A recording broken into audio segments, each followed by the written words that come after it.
Si vous aimez le mystère, le paranormal, et que vous souhaitez en savoir plus sur les recherches en cours, eh bien restez avec nous sur Fréquence Évasion et découvrons ensemble en compagnie de scientifiques et de témoins les phénomènes que l'on dit surnaturels. Patience, c'est dans une poignée de minutes sur Fréquence Évasion. Fréquence Évasion. Fréquence Évasion. Dans quelques instants sur Fréquence Évasion, la clé du mystère, nous serons en compagnie de Philippe Weber, conférencier, et nous allons parler de l'émergence d'un nouveau monde. À tout de suite. De Menton à Toulouse, Radio Fréquence Évasion, le soleil du Grand Sud. Fréquence Évasion vous donne l'écho du Grand Sud.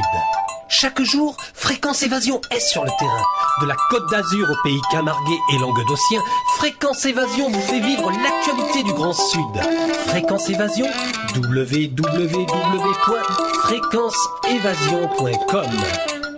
Partout dans le Grand Sud, Fréquence Évasion. Philippe Weber, bonjour et merci de participer à cette émission. Oui, bonjour à vous, oui. Alors vous êtes conférencier, vous avez publié 3 ouvrages, La Terre parle aux hommes, l'enjeu actuel de l'humanité, Agissons pour le vivant. Quels sont les principaux messages que vous avez voulu délivrer à travers ces divers ouvrages? Alors disons que je suis passionné par la vie en général, je m'intéresse à beaucoup de choses et toutes les thématiques liées à la vie m'intéressent. Alors j'ai sorti ces ouvrages. Le premier, donc l'enjeu actuel de l'humanité pour éveiller l'humanité à autre chose que ce qu'on voit à la télévision. Ensuite, deuxième ouvrage, La Terre parle aux hommes. J'ai eu l'occasion d'organiser des rassemblements chamaniques en France. Donc c'est la sagesse des anciens qui ont des choses à nous communiquer. On en reparlera tout à l'heure. On en reparlera, ouais. Et puis le troisième ouvrage, Agissons pour le vivant. Donc c'est comment redonner vie à tous les domaines de la vie, de la société. Donc ça peut être l'éducation, l'agriculture, la recherche, etc. Alors dans nos sociétés chaotiques où il y a une perte de repères, de valeurs, c'est vrai que la perte des valeurs prédomine dans nos sociétés actuelles. Vous parlez de l'émergence d'un nouveau monde. Que va-t-il se passer et quel est ce nouveau monde dont vous nous parlez ? Alors, le nouveau monde est annoncé par bien des traditions. C'est sûr que la tradition maya est mise en avant par la fin du calendrier maya pour cette année 2012. Mais enfin, c'est repris par les médias de manière, je dirais, extrême en parlant de fin du monde. Ah oui. Fin d'un monde qui va s'étaler sur plusieurs années. Donc, il y a une articulation. Aujourd'hui, on est en train de vivre la crise, c'est évident. Et après la crise, il y aura un renouveau. Donc, il faudra repartir sur de nouvelles bases dans tous les domaines de la vie. Donc, ça va prendre un certain temps. Et cette émergence, on commence à la voir. Donc, j'en ai parlé au congrès Ariane à Toulouse sur des faits concrets à travers l'éducation, à travers l'énergie, à travers une nouvelle manière de vivre. Et c'est vrai que en regardant la télévision, on n'a pas accès à ces informations-là. Et je porte attention maintenant à communiquer là-dessus parce que les personnes ouvrent les yeux et découvrent beaucoup de choses. Alors à votre avis, il y a une censure justement médiatique. Pourquoi on ne parle pas de tous ces sujets ? Oui, alors la censure, c'est vrai qu'elle est là, mais elle a toujours été, et puis elle est peut-être amplifiée aujourd'hui. C'est que l'objectif, c'est de maintenir les personnes dans la peur. Oui. Donc la peur par rapport à la crise, la peur par rapport au futur, la peur par rapport au virus, etc. Et la technique est simple, c'est-à-dire que lorsqu'on est dans la peur, on baisse nos énergies, donc on est dépendant d'un système qui pourrait nous sauver, que ce soit sur le plan politique, économique, médical ou autre. Or, ce qu'on a oublié, c'est qu'on a une grande autonomie, une souveraineté donc à décider par nous-mêmes et à créer notre vie. Et c'est pour ça que les anciens, les communautés, j'irais donc des peuples premiers, quels que soient les continents, ils étaient autonomes. C'est-à-dire ils respectaient la terre et ils remerciaient la terre. Or là aujourd'hui on exploite tout et on rentre dans un schéma de peur. C'est ça la grande manipulation aujourd'hui. Alors nous réalisons régulièrement des émissions avec Jacqueline Bousquet, ex-chercheuse au CNRS, docteur biologiste, vous la connaissez? Je la connais, oui. Qui nous disait que la Terre était en train de changer de fréquence, de vibration. Quelle est votre position sur ce sujet? Oui, c'est exact. J'ai une formation scientifique à la base, dont je connais assez bien le sujet. La Terre est un être vivant qui s'appelle Gaïa, qui vibre, avec une certaine fréquence. Il se trouve que cette fréquence augmente. Alors c'est pas du New Age, c'est quelque chose de très scientifique qui se mesure avec des instruments, ce qu'on appelle la fréquence de Schumann. Et cette fréquence était il y a une vingtaine d'années autour de 8 Hertz. Et maintenant on arrive à 10, 11, 12 selon les régions de la Terre. Alors ça c'est c'est une mesure scientifique. Maintenant, les anciens nous disent, et notamment les Mayas, que le système solaire entre sur un plan galactique, qu'on est plus en résonance par rapport au noyau de la galaxie, et du coup on a plus d'énergie sur la Terre, mais également dans le système solaire. Donc ça c'est une réalité scientifique, et ce qui fait que la Terre évolue et que l'humanité va devoir suivre sa planète. Alors, on en parlait justement avec Jacqueline Bousquet, donc les corps vont changer de fréquence aussi. Oui, les corps changent de fréquence, c'est-à-dire que l'être humain, lorsqu'il s'incarne sur cette planète, a choisi de vivre avec la planète et non pas contre la planète. Oui. Et vivre avec la planète, c'est s'accorder donc en fréquence, la respecter. Et si la planète monte en vibration, l'humanité va devoir monter en vibration. Alors ça veut dire quoi, monter en vibration? C'est être vigilant sur tous les plans, sur le plan alimentaire, pour manger sain, on parle beaucoup du bio aujourd'hui, oui. Pour avoir une maison aussi équilibrée sur le plan du taylorisme, pour avoir une activité professionnelle qui nous convient et non pas exploitée par un patron, etc., etc. Donc tout ça c'est important pour toujours monter nos vibrations. Vivre le plus naturellement et en harmonie si on peut. Hein. Oui, et en harmonie. Je rappelle que les anciens, bien sûr, ils se nourrissaient et à chaque fois qu'ils cueillaient donc un fruit ou qui tuait un animal, ils remerciaient la terre et géraient les esprits de la nature. Et aujourd'hui, on a trop tendance à oublier ça, c'est-à-dire qu'on est rentré dans une ère de consommation. Aujourd'hui, on paye pour consommer et on consomme de plus en plus jusqu'à donc épuiser la terre. Et quelque part, c'est faire preuve de bon sens. Le bon sens, c'est de retrouver cet équilibre naturel qu'il y avait donc autrefois sur la Terre et que l'on a perdu. Et c'est vrai qu'on est rentré dans une spirale infernale au niveau de la consommation, avec les grandes surfaces, avec on veut la même chose que le voisin, et puis on rentre dans du superficiel, parce qu'aujourd'hui, est-ce que c'est vraiment nécessaire d'avoir tout ça? C'est vrai que je ne suis pas contre la technologie. Je dis merci donc au téléphone portable, merci à l'informatique, ça nous permet d'accélérer notre manière de vivre. Mais il faudrait vivre de manière raisonnable et en supprimant les excès. À bon escient, une technique intelligente. Une technique intelligente, oui, qui s'adapte au contexte. Aujourd'hui, de toute façon, souvent dans mes conférences, je dis il n'y a pas de problème sur la Terre, il n'y a que des solutions. Et la première chose donc à faire sur Terre, c'est l'éducation. Si on résout le problème de l'éducation, on résout tous les problèmes sur Terre. Donc l'éducation, ça commence très tôt. C'est pour ça que je m'intéresse à ce sujet. Aujourd'hui, il y a des écoles pilotes, notamment en France, qui enseignent aux élèves le fait d'être ambassadeur de la paix. C'est-à-dire que lorsqu'il y a un conflit dans l'école, ce n'est pas le maître ou la maîtresse qui le résout, mais l'enfant par lui-même, parce qu'il a été donc éduqué à ça. Et si l'enfant est ambassadeur de la paix dans l'école, il le sera aussi dans la société plus tard. Je crois que si on rentre dans ce schéma-là, où la vraie éducation, c'est vrai que ça demande beaucoup d'énergie, beaucoup de choses, je pense qu'on peut résoudre tous les problèmes de la société. Ah, tout à fait. Et le respect de l'autre aussi. Hein. Le respect de l'autre. C'est important. C'est clair. Et puis on est tous différents, on a besoin de tout le monde. Oui, oui. Lorsqu'on dit à l'école soit le premier, soit meilleur qu'eux, là on a déjà faux. En fait, on est tous complémentaires les uns des autres et on a chacun un rôle à jouer. Quelle est votre position sur les OGM et le nucléaire? Alors, le nucléaire, je peux en parler, j'ai creusé un petit peu le sujet. Aujourd'hui, le choix nucléaire a été fait il y a déjà très longtemps par des scientifiques qui ont convaincu les politiques, quels que soient les pays. Il y a eu des investissements très lourds faits au niveau des centrales nucléaires, donc maintenant il faut amortir tout ça. Donc on est rentré dans l'énergie de la fission. On voit que les accidents, il y en a régulièrement. Et à Fukushima qui n'est pas fini, contrairement à ce qu'on peut dire. Ça continue et c'est même assez dramatique. Ouais. Je crois qu'il y a des leçons à en tirer. Alors, moi, le message que j'aimerais faire passer, il n'est pas très nouveau. C'est qu'aujourd'hui, on a accès à ce qu'on appelle l'énergie libre, une énergie, abondante et non polluante. Et j'ai été très interpellé sur des annonces qui ont été faites il y a quelques mois sur la fusion froide. Aujourd'hui, il y a des laboratoires, notamment en Italie et en Grèce, qui maîtrisent la fusion froide. Ça veut dire quoi? Ça veut dire qu'à partir de pas grand-chose, alors c'est pas l'uranium, mais c'est le nickel, on peut donc arriver à avoir beaucoup d'énergie non polluante, donc c'est pas du tout radioactif. Et à titre d'indication, un petit appareil qu'on poserait chez soi, donc dans son appartement ou à la maison, permettrait de chauffer de l'eau pour avoir du chauffage toute l'année. Et le budget de chauffage donc est équivalent à 30 €. Je dis bien 30 €. Ouais. Donc ça, moi j'insiste pour dire que c'est industriel, c'est-à-dire que cette expérience est répétitive, qu'on peut passer donc maintenant à un stade de commercialisation. D'ailleurs les Italiens sont assez optimistes, ils disent que début 2013 ils pourront commercialiser des produits là-dessus. Moi j'ai envie de dire que sur le plan technique, on a trouvé toutes les solutions. Maintenant c'est une volonté politique, mais je dirais la politique ne m'intéresse pas, c'est une volonté de conscience. Oui. Qu'est-ce qu'on veut faire donc en conscience sur notre terre? Est-ce qu'on continue à aller dans le mur ou est-ce qu'on prend des solutions raisonnables parce qu'aujourd'hui ces solutions elles existent. Est-ce que vous ne pensez pas que de toute façon la Terre, la nature va nous arrêter? Si, alors il y a, oui, la deuxième question c'était OGM. J'ai les OGM. Un très intéressant là-dessus. Je crois que Sylvie Simon en parle aussi et je rebondis parce que c'est très important.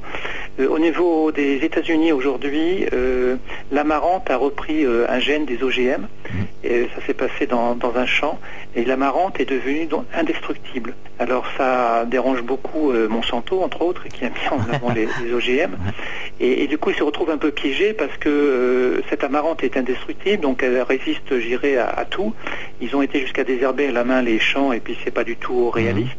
Donc là, Monsanto, je dirais, ne sait plus rien faire parce que ce qu'ils avaient dit sur le plan scientifique, comme quoi ils maîtrisaient tout, aujourd'hui c'est pas le cas, ils maîtrisent pas tout.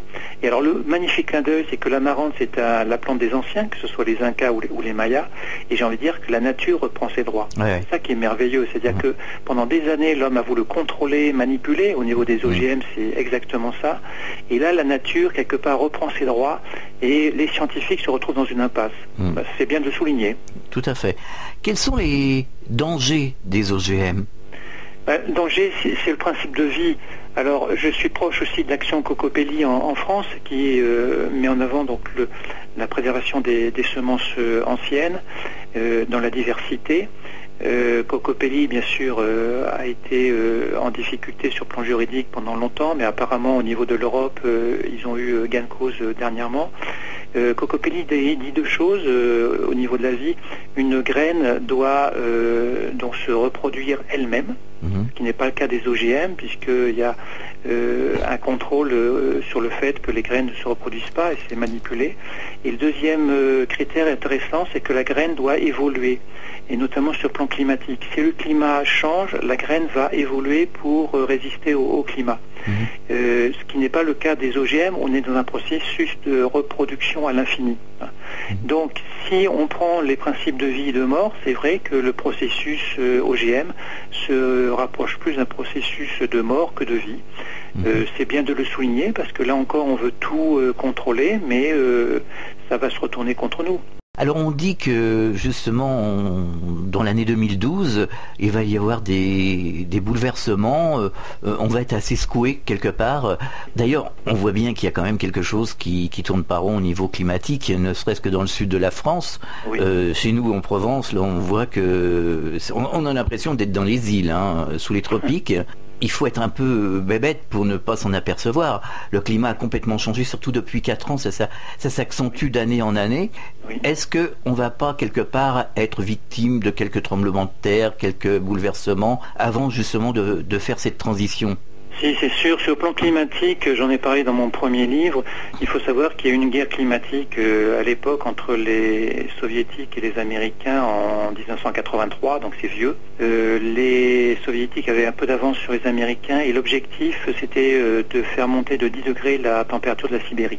C'était très réaliste, ils voulaient développer leur agriculture et en fait il y a eu, j'irais, donc une guerre sur ce plan-là parce qu'aujourd'hui le climat on peut le modifier, ça c'est absolument clair avec ce qu'on appelle le HAARP et des systèmes équivalents. Donc qu'est-ce qui se passe aujourd'hui? C'est que l'homme aujourd'hui est en train de contrôler le climat.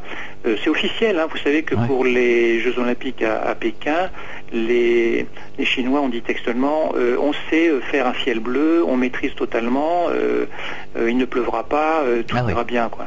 Donc ce sont des techniques qui 100 points. Et c'est vrai que ça déséquilibre complètement le climat, qui n'est plus quelque chose de naturel. Alors ça se traduit comment? Par des excès. C'est-à-dire qu'il peut y avoir des incendies monstrueux dans certains pays. Je cite entre autres l'Australie, les États-Unis, le Portugal, où il y a eu un incendie qui a duré 3 mois, je crois. Et puis d'un autre côté, des déluges. Des déluges, un orage violent qui va tout détruire. Et ça, c'est complètement imprévisible. Pourquoi? Parce que le climat n'est plus dans un cycle naturel, mais un cycle contrôlé, forcé. Voilà. Ça, encore une création de l'homme. Alors par quelle technique ils arrivent à modifier le climat? HAARP, donc c'est un système qui a été mis au point en Alaska par les Américains. Bon, maintenant il y a plusieurs pays qui l'ont. Disons, on retrouve les anciens brevets de Tesla qui sont très vieux. Tesla, c'était un génie dans les années 1900. Il a déposé lui-même 700 brevets. Et aujourd'hui, ces brevets ont été récupérés, je dirais, par les scientifiques de haut niveau. Donc, c'est basé sur les brevets de Tesla, mais c'est sous le couvert du secret. Et c'est vrai qu'aujourd'hui, c'est plus pour contrôler la Terre ou l'humanité, quoi. Ce qui est très bizarre, c'est que les météorologistes de la télévision semblent nous annoncer les choses comme ça, tout va bien, c'est pas un problème, ça a déjà existé. Moi je pense que c'est faux, parce que je connais bien le sud de la France, pour y avoir vécu, je suis revenu depuis une douzaine d'années, et le climat change complètement. Je reconnais plus le climat de la Provence par exemple, où c'était toujours sec, où c'était... Voilà. Aujourd'hui on a l'impression d'être dans les îles. Oui, tout à fait. C'est perturbé et il n'y a plus de cycle de saison. C'est-à-dire qu'on peut avoir une belle journée d'été au mois de février et à l'inverse une journée catastrophique au mois d'août. Donc il n'y a pas ce cycle naturel, il n'y a plus de régulation. Et la régulation est faite notamment par les océans. Les courants d'eau sont des grands régulateurs sur le plan climatique. Donc on a le Gulf Stream sur l'Atlantique et puis on a l'équivalent sur le Pacifique. Et ne serait-ce que la pollution de BP dans le golfe du Mexique, ça n'a pas été trop dit, mais il y a eu des produits chimiques qui ont été déversés en grande quantité sur les océans et ça a modifié le fonctionnement du Gulf Stream. Ça a été mesuré, c'est officiel par satellite, on l'a vu. Donc ça veut dire que ces grands régulateurs ne marchent plus comme avant. Il y a même des scientifiques, sur la base de leur hypothèse scientifique, nous disent que si le Gulf Stream s'arrête, on peut retrouver un état de glaciation sur l'Angleterre ou le nord d'Europe très très rapidement. Donc là, c'est vrai que ce sont des éléments qui sont fragiles et on joue un peu avec le feu, parce que c'est vrai qu'on dit la nature va reprendre ses droits, la Terre va se rééquilibrer, mais jusqu'où, je ne sais pas. C'est vrai que là, ça dépasse, je dirais, les modèles informatiques qu'on peut mettre en place, parce qu'on ne sait pas faire. Donc on ne sait pas ce qui va se passer dans les années à venir, voire peut-être les mois à venir, parce que ça s'accélère tellement vite. C'est de plus en plus rapide. On a bien l'impression. Il y a une accélération sur tous les plans, y compris le temps. Ça c'est enseigné par les Mayas, c'est-à-dire qu'aujourd'hui les journées ne font plus 24 heures mais 16 heures, donc le temps s'accélère. Alors c'est difficile à vivre parce qu'on doit faire des choix. On doit choisir dans notre vie, on doit être de plus en plus indépendant, et c'est vrai que ça donne un peu le vertige, parce qu'on a envie de se poser un peu et de garder des repères. Il n'y a plus aucun repère. C'est-à-dire qu'aujourd'hui, que ce soit le climat, le système financier qui est très bouleversé, on s'aperçoit qu'on est vulnérable aussi. Des accidents peuvent se produire à tout moment, donc nucléaire ou bien sur le plan climatique. C'est vrai que là, on est complètement sans repère et c'est très perturbant pour l'homme. Est-ce que vous ne pensez pas que la machine peut s'enrayer, justement ? Je sais pas dire. Moi, j'ai tendance à m'appuyer sur les anciens qui ont une tradition orale très forte. Aujourd'hui, les Mayas nous disent entre 2007 et 2015, il y aura des événements majeurs sur la Terre qui vont faire évoluer la conscience. On va changer des choses, on va avoir de nouveaux repères, un nouveau monde va venir petit à petit, etc. Bon, les anciens nous disent ça. Moi, j'ai presque tendance à dire, il nous faut des accidents pour prendre conscience des choses. Mais jusqu'à quel point? Parce qu'on s'aperçoit qu'avec Fukushima, qui est un accident majeur sur le plan nucléaire, on n'a pas trop réagi. On a recontrôlé nos centrales, on dit tout va bien, on maîtrise les choses. Mais en fait, c'est pas le cas. Ce sont des scientifiques qui essaient de se rassurer sur leurs choix qu'ils ont fait il y a 20-30 ans. Tout à fait. D'ailleurs, on le voit dans le domaine de la politique, ne serait-ce qu'avec les dernières élections. Les précédents s'accrochent toujours autant et ils sont toujours finalement dans une espèce de guerre de l'ego. Oui. Oui, tout à fait. Et puis système politique, moi j'en ai jamais fait, mais on voit bien comment ça marche. Un coup à droite, un coup à gauche. On est dans l'illusion, dans les promesses. Tout à fait. On essaye de faire mieux que le précédent. C'est toujours la faute du précédent. Je crois qu'il y a autre chose à trouver. Et trouver autre chose, c'est quoi? C'est travailler au niveau de la conscience. La conscience, il n'y a pas de gauche et de droite. Il y a une justesse par rapport à un plan de vie. C'est-à-dire l'homme qui vit sur sa planète pour qu'il y ait un respect fondamental par rapport à la planète. Donc, on en est là aujourd'hui. Dans un autre domaine, vous nous parlez de chamanisme. Vous pourriez nous expliquer ce qu'est le chamanisme pour les auditeurs justement qui ne connaîtraient pas cette discipline? Alors j'ai eu la chance d'organiser pendant 4 ans, de 2002 à 2006, des rencontres qui s'appelaient donc Rassemblement des gardiens de la Terre. Alors, pour faire un résumé sur le chamanisme, déjà le terme chaman a été galvaudé. Le terme chaman vient de Sibérie et exclusivement de Sibérie, n'est pas utilisé dans d'autres pays. Si je prends par exemple l'Amérique du Nord, on parle d'homme médecine ou de femme médecine. Donc ça a été un peu galvaudé. Donc ce sont des guérisseurs ou des thérapeutes. Dans tous les pays, il y en a eu.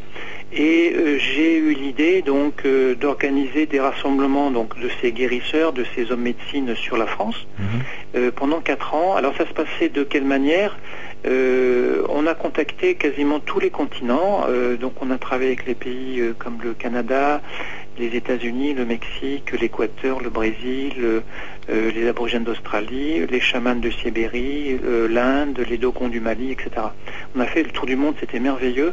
Et c'était un moment de partage pour les Français. C'était sur le sol de France, on l'a fait à différents endroits. Et pour faire court, c'était un champ d'expérience sur 4 jours. On pouvait passer une journée avec le Canada, une journée avec l'Australie, une journée avec la Sibérie, etc. Et en 4 jours, on faisait le tour du monde. Voilà. Alors, en respectant bien sûr les traditions, donc leur tradition c'était quoi? C'est l'utilisation du son.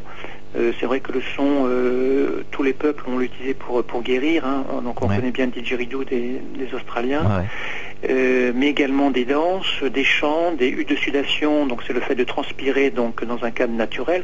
Ça on l'a dans toutes les traditions, y compris les Celtes à l'époque, et on respectait ces traditions pour vivre avec. Et c'était une magnifique expérience. Il y a une fois un homme qui m'a retourné quelque chose qui m'a bouleversé. Il avait 44 ans et il m'a dit donc qu'en 4 jours, il avait plus appris qu'en 44 ans de sa vie. En effet, oui. C'est un beau témoignage, ça m'a touché et c'est vrai qu'il y avait quelque chose de très, très profond.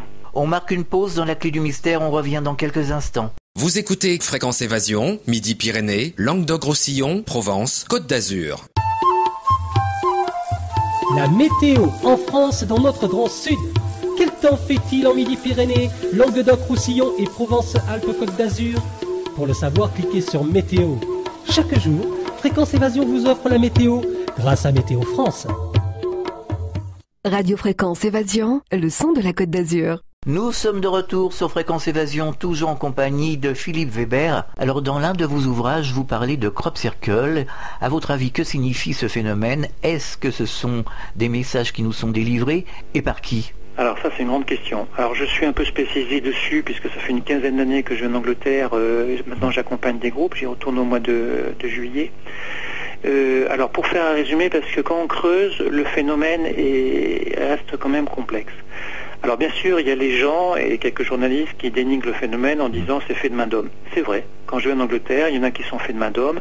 Je les vois, je les teste, je les mesure et je peux dire à 100%, ceux-là ils sont faits de main d'homme, mais les autres d'une autre origine. Donc ça je le renie pas. Ensuite, au niveau des témoignages, il y a des témoignages surprenants faits par des scientifiques où on associe les crop circles. Alors je résume pour les auditeurs qui ne sont pas au courant. C'est le blé qui est couché de manière assez mystérieuse et qui donc représente des formes basées sur la géométrie sacrée. Voilà. Dans tous les pays du monde, mais en grosse majorité sur le sud de l'Angleterre. Alors, les témoignages évoluent, c'est lié donc à des boules de lumière. C'est vrai qu'en Angleterre, moi j'ai vu pas mal de vidéos là-dessus, indéniable, et même les anciens parlaient de boules de lumière. Ensuite, c'est lié à un phénomène sonore. Moi-même, j'ai été témoin de ça dans un crop circle où j'ai entendu quelque chose de très compliqué sur le plan sonore avec des modulations d'amplitude, fréquences simultanées, avec des déplacements dans le ciel. Quelque chose de très, très bizarre. Et puis maintenant, j'insiste aussi pour d'autres témoignages. C'est pas uniquement dans le blé, mais dans la glace.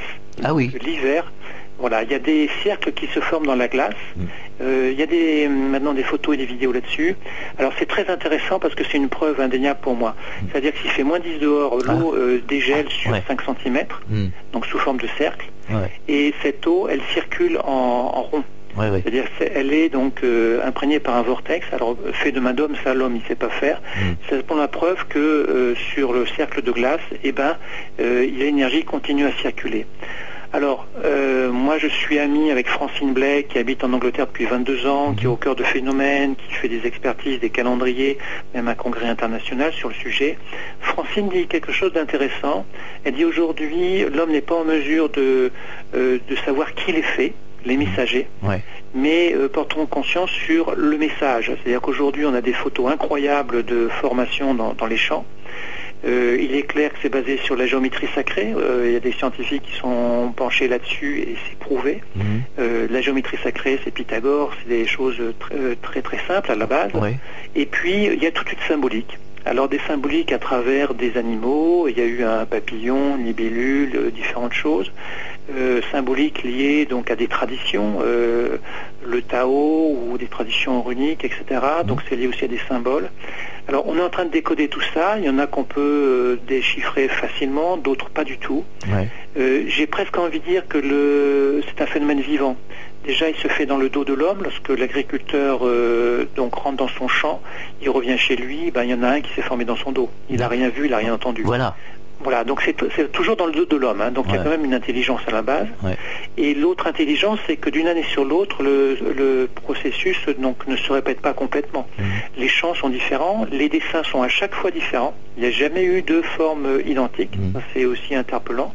Et les dessins deviennent de plus en plus complexes. Au début, c'était en 2 dimensions, ensuite 3 dimensions. Maintenant, on a une forme fractale.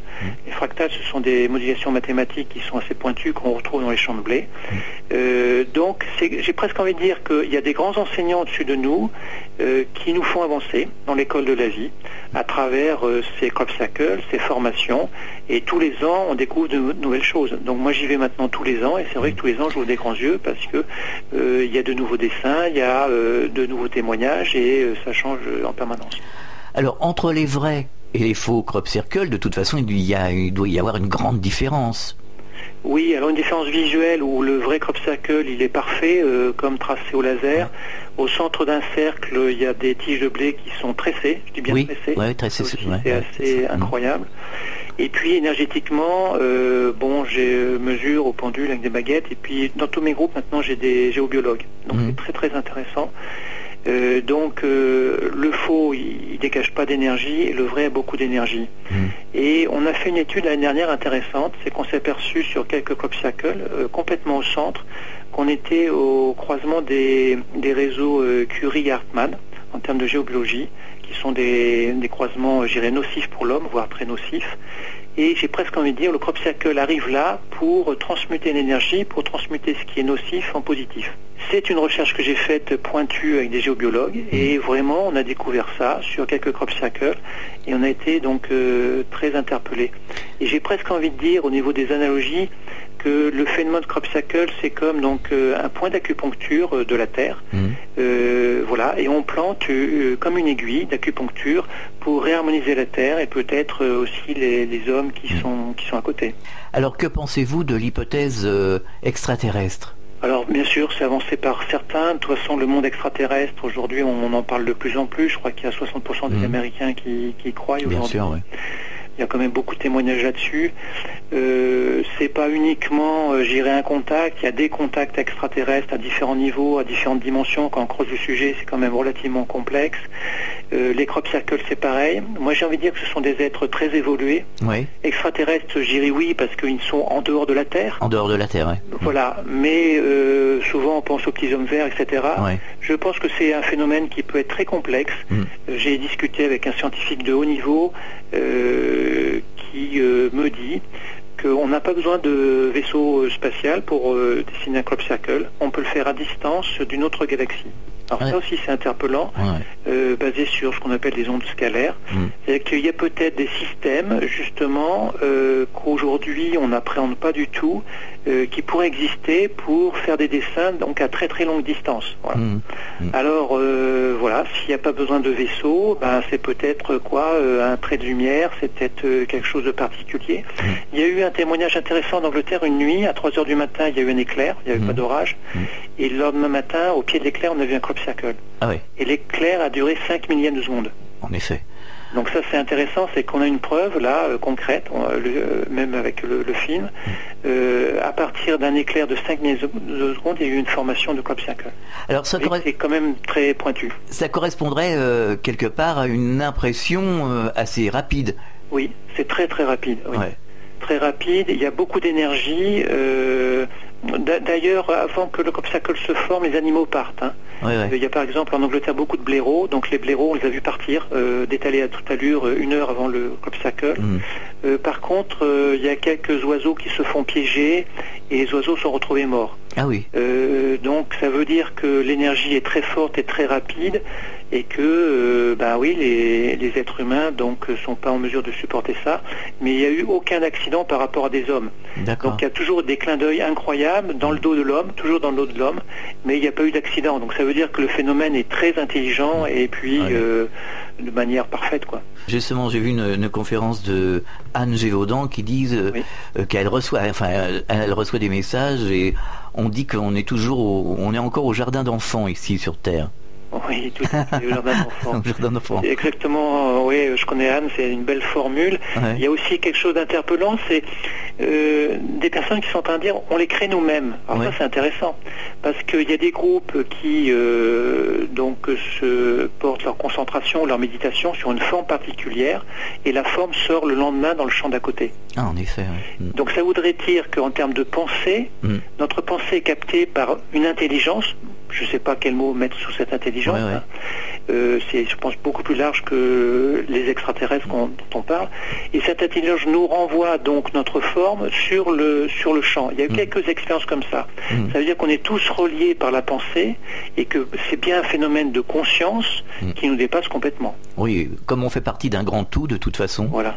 Comme Jacqueline Bousquet et Sylvie Simon, que nous recevons régulièrement à ce micro, vous vous préoccupez de la santé, du bien-être. Quels conseils pourriez-vous donner pour aller mieux et pour vaincre le stress ?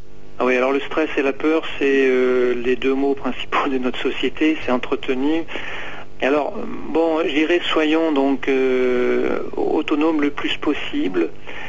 Sur tous les plans, donc l'alimentation, bon, on en a parlé, faisons attention à ce que l'on mange. Ensuite, là où on dort, dans notre maison, c'est important. S'il faut déplacer le lit, faut le déplacer. L'environnement du travail, c'est important aussi. Et puis je dirais se prendre en main. Lorsque, par exemple, on a un stress, aujourd'hui il y a des techniques thérapeutiques qui sont assez puissantes. Alors, je ne veux pas faire de promotion, mais c'est vrai qu'aujourd'hui il y a quand même des choses rapides, et c'est ça qui m'intéresse. Il y a une technique qui s'appelle l'EFT, qui a été mise en avant il y a déjà une bonne vingtaine d'années. Le principe, c'est de tapoter sur des points d'acupuncture pour libérer le stress qui est engrammé. Et c'est vrai que le résultat est très rapide. Si par exemple vous attrapez une mauvaise nouvelle par téléphone ou un courrier, quelque chose de brutal, voilà. Et le stress, voilà, vous l'avez en vous n'êtes pas bien, vous avez baissé vos énergies, et ça sort en quelques minutes, vous êtes stressé. Et bien l'EFT donc a la particularité en quelques minutes de débloquer ça.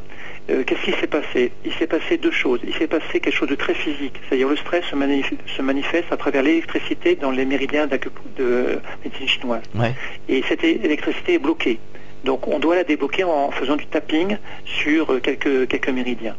Ça, c'est sur le plan électrique. Et ensuite, sur le plan mental, du style « Ah, je vais pas y arriver, c'est une mauvaise nouvelle, je vois tout en noir, etc. » Il y a une reprogrammation mentale à faire sur la base de la PNL, en disant « Voilà, je vais reprogrammer mon mental pour dire « Je vais revoir la vie en positif, etc. » C'est une technique très, très pertinente. Donc, je la conseille aux personnes. Et en plus, on n'a pas besoin de thérapeute pour ça. Et aujourd'hui, on a des outils magnifiques en thérapie pour être autonome, sans forcément donc aller voir un médecin pour avoir des produits chimiques, ou même un thérapeute, je dirais, pour pour être accompagné. Donc je suis beaucoup dans cette autonomie, autogestion de l'être humain. Quand il y a quelque chose qui ne va pas, il y a des solutions qui existent aujourd'hui. Et ça, c'est ça qu'il faudrait cultiver, quoi. Alors vous évoquez également les différents corps que nous ne voyons pas, mis à part évidemment le corps physique. Donc il s'agit du corps vital, du corps mental, un corps intellectuel, un corps psychique. Vous pouvez nous expliquer le rôle de ces différents corps ? Oui, alors on retrouve ça dans plusieurs livres et dans les traditions qui viennent de l'Inde, c'est assez précisé. Dans le corps humain, il y a ce qu'on appelle des centres d'énergie, qu'ils appellent en Inde des chakras. Donc il y a 7 chakras de base qui nous donnent notre énergie. Autour du corps physique que l'on connaît, le corps de chair, il y a un corps électromagnétique qui s'appelle corps éthérique, mais qui nous fait vivre. Si on n'a pas ce corps éthérique, on meurt instantanément. Ouais. Lorsque on dort, qu'est-ce qui se passe? Le corps éthérique se décolle du corps physique de 20 cm pour nous régénérer. Voilà. Ouais. Et puis lorsqu'on se réveille, le matin, on est en forme, ça va mieux, on est moins fatigué. Donc on a des enveloppes comme ça, donc énergétiques qu'il faut préserver. Et c'est vrai que aujourd'hui il y a des thérapies. Si on parle d'Anne Givaudan, donc elle enseigne justement la lecture des auras pour voir quelle est la couleur de l'aura et puis comment donc corriger les auras. Donc ça c'est une réalité. Ça fait partie de la vie. C'est-à-dire que avant qu'une maladie s'installe physiquement dans un organe, la maladie est déjà sur un plan éthérique, je dirais invisible, et ensuite se descend donc le plan vibratoire pour rentrer dans l'organe. Et il y a des personnes qui soignent beaucoup en prévention, notamment donc en Inde, pour prévenir de la maladie. Aujourd'hui, on est dans un système curatif. C'est-à-dire que l'organe est malade, donc on envoie de la chimie pour contrer cette maladie. Mais en fait, il y a des systèmes préventifs qui permettent justement d'accompagner la personne le plus tôt possible. C'est ce que dit Jacqueline Bousquet. Elle dit que la maladie n'est pas dans le corps physique. Non, elle est avant. Elle est avant, oui. Oui, voilà. Ouais. Donc, l'un de ces corps contient ce qu'on appelle l'âme, la conscience. Oui, tout à fait. Alors, ça serait le corps psychique. Vous l'appelez le corps psychique? Alors après, il y a différents noms. C'est vrai que moi, je parle de corps physique, éthérique et astral. Oui. Maintenant, il y a d'autres appellations. Pour les personnes qui croient donc à la réincarnation, lorsqu'on arrive sur ce plan physique, lorsque l'on est sur la Terre, l'âme descend dans ce corps physique à travers le corps astral. D'ailleurs, donc, on est relié, le corps astral est relié au corps physique par un cordon de lumière. Il y a eu plein de témoignages là-dessus. Oui. Donc en fait, lorsque par exemple à l'hôpital quelqu'un rentre dans un coma, quitte son corps physique, il y a des témoignages où la personne se voit reliée avec une corde de lumière avec son corps physique. La corde d'argent. Donc la corde d'argent, donc le corps physique n'est pas décédé et la personne peut revenir pour réhabiter son corps. Si la corde d'argent se coupe, à ce moment-là, la personne décède et s'en va. Voilà. Donc c'est le principe de l'incarnation de l'âme. Donc on peut l'appeler de différentes manières, mais de toute façon c'est un principe de vie énergétique. Oui. Non, mais c'est vrai qu'aujourd'hui on a tendance à occulter les mots, on ne veut plus prononcer tel mot, c'est complètement idiot. Oui, les mots, après, on fait ce qu'on veut. Après, c'est vrai que il y a des dérives aussi sur le plan de la terminologie, parce qu'il y a des choses qui font peur. Ça fait peur pourquoi? Parce que on maîtrise pas complètement le sujet, on n'est pas à l'aise avec le sujet. Mais aujourd'hui, on a quand même des experts. On a des gens qui sont voyants aussi. Il y a quand même des grands voyants, des grands guérisseurs qui témoignent de tout ça. Donc c'est bien de les écouter. Et les personnes qui font des NDE. Et les NDE. Je crois qu'il y a le docteur Charbonnier, je crois. Oui, avec qui on fait des émissions régulièrement, oui, tout à fait. Voilà, donc il donne des beaux messages sur vivre après la mort, etc. Et on a besoin de ça parce que lui c'est un expert dans ce domaine-là et il témoigne de manière remarquable. Vous connaissez peut-être Nicole Dron aussi, qui a vécu une magnifique expérience. Oui, je connais aussi, oui, tout à fait. Alors vous donnez des conférences, quels sont les principaux thèmes abordés dans ces conférences ? Alors c'est très variable d'une année à l'autre, comme je m'intéresse un peu à tout. Le thème, j'irais, principal, c'est la conscience, l'éveil de la conscience pour l'humanité. Donc ça peut être dans le domaine de la santé, dans le domaine de l'éducation. À un moment donné, je me suis intéressé aussi aux enfants, qui s'intéressent à plein de choses et les accompagner peut-être un peu mieux. Je suis un passionné des dauphins, je vais nager avec les dauphins tous les ans. Donc c'est vrai que c'est un grand bonheur, mais pour moi le dauphin est largement supérieur à l'homme. c'est un être de conscience incroyable, parce que j'ai eu plein de témoignages, donc j'ai donné des conférences sur les dauphins aussi, sur le chamanisme, sur la tradition maya. Je me suis spécialisé sur le calendrier maya, donc jusqu'à faire des consultations astrologiques maya à partir de la date de naissance, et ça aussi c'est quelque chose d'intéressant, parce que on connaît l'astrologie classique avec les planètes, qui est un référentiel spatial, et les mayas ont un référentiel de numérologie. À partir de la date de naissance, ils ont une numérologie pour définir 5 soleils, et ces soleils, ce sont des potentiels énergétiques qui nous accompagnent toute notre vie. Donc c'est intéressant de les connaître, et je donne de plus en plus de consultations par téléphone là-dessus, parce que les gens veulent que ça soit rapide, etc.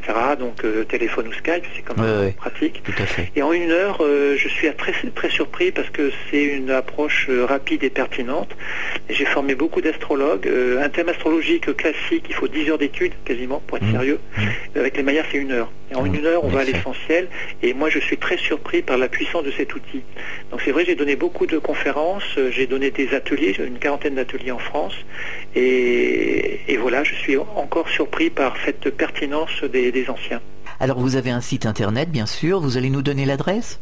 Alors le site internet, c'est www.Philippe Weber en un seul mot, donc Philippe un L de P, Weber WEBER.com. D'accord. Bon, là-dessus, je donne toutes les activités, parce que je fais aussi beaucoup de voyages initiatiques à l'étranger. Peut-être des vidéos, des récits, Voilà, il y a des témoignages, les vidéos, pas trop pour l'instant, mais je vais commencer. Et puis surtout une description des voyages initiatiques, parce que je vais régulièrement donc en Égypte, au Mexique, au Pérou, à Hawaï, en Inde, etc. Pour nous rapprocher de ces peuples, de ces traditions, et vivre quelque chose d'authentique. Je ne fais pas du tout de tourisme. Je fais des voyages en conscience à travers la culture de ces peuples, à travers des cérémonies, à travers des échanges. Voilà mon principe. C'est ce qui est le plus intéressant et enrichissant d'ailleurs. Ah ben oui, puis les gens ne veulent plus faire du tourisme, c'est assez curieux. Il y a un ras-le-bol du tourisme où on est parqué dans un coin et puis on voit tous la même chose. On a besoin d'un voyage personnalisé avec des hommes médecine, avec de rentrer dans la tradition du pays, avec le grand respect, et de vivre avec eux, quoi. Oui, ce ne sont pas des voyages commerciaux. Non, pas du tout. Vous auriez un message adressé aux auditeurs ?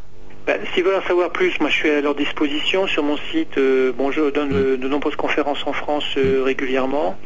Les voyages, tout est décrit. Maintenant, je suis aussi disponible par téléphone. C'est-à-dire par téléphone, les personnes peuvent me poser des questions.